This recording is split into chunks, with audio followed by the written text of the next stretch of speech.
قصه ای از جنس یک پرواز میخواهد دلم، داستان کوچ بی آغاز میخواهد دلم. رفتن و رفتن بدون لحظه ای صبر و درنگ، پرکشیدن بالهای باز میخواهد دلم.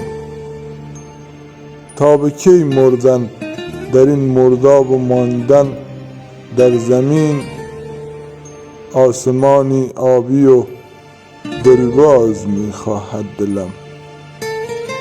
خوش به حال قاصدک بی بال بالا میرود، همچو او رقصیدنی بی ساز میخواهد دلم.